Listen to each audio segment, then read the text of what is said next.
বেঈমান মানুষগুলোর না খুব মিষ্টি মিষ্টি কথা হয়। তারা অনেক আশ্বাস দিয়ে উপরে উঠায় দেয়, কিন্তু এক সময় দেখা যাচ্ছে ঠাস করে টান দিয়ে নিচে ফেলায় দেয়। আর তখন একবারও পিছনে ফিরে তাকায় দেখে না, সে তো টান দিয়ে ফেলাই দিয়ে আসলাম, সে মরে গেল না বাইসে থাকলো। আর বেঈমান মানুষগুলো দেখতে খুব দুষ্টু মিষ্টি হয়। তারা অনেক রঙের রঙের কথা জানে, অনেক ভাব জানে, অনেক রং বদলাতে পারে, ক্ষণে ক্ষণে রং বদলাই। এরকম এরকম কিছু কিছু মানুষ আমাদের সমাজে আছে।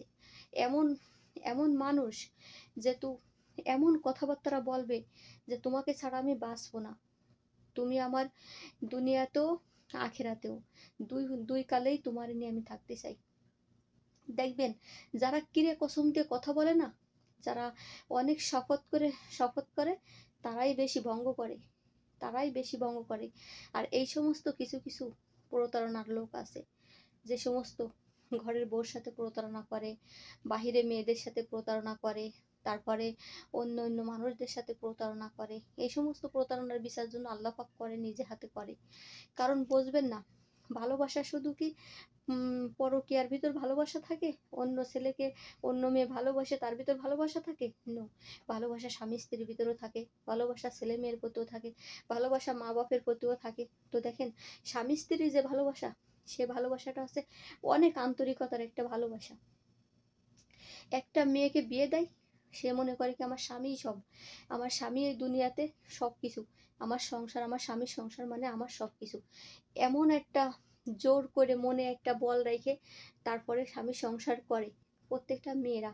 আর সেই স্বামী যদি না, হ্যাঁ, দিনের পরে দিন অবহেলা করে, অপমান করে, অত্যাচার করে, যন্ত্রণা দেয়, তারপরে পায়ে পায়ে দোষ ধরে, তারপরে এই ছোট লোকের বাচ্চা, এই সেই বলে গালিগালাজ দেয় যে কি দেশে তোমার বিয়ে করে আমি কিছুই পাই নাই, সম্মানটুকু নাই, এই ধারণার বিভিন্ন রকমের কথাবার্তা যে সমস্ত লোক বলে না, সেই সমস্ত লোকের কথা আমি বলতেছি। যে তারা আদৌ জানে না যে মরার পরে একটা বিচার আছে। আর মরার পরে তো বিচার আছে। আর তারপরে যে ব্যবহারটা এই কথাগুলো বলে যে ব্যবহারগুলো করতেছে, তিনি যে তার বিবাহিতা স্ত্রী সেইটাও সে ভুলে যায়।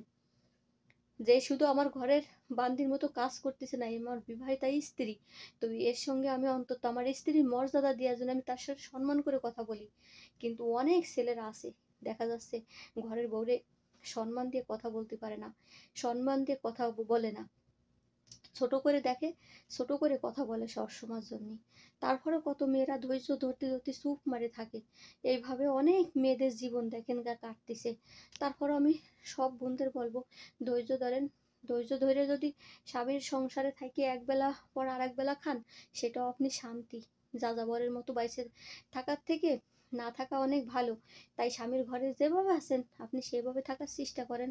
ভালো থাকবেন। আল্লাহ হাফেজ।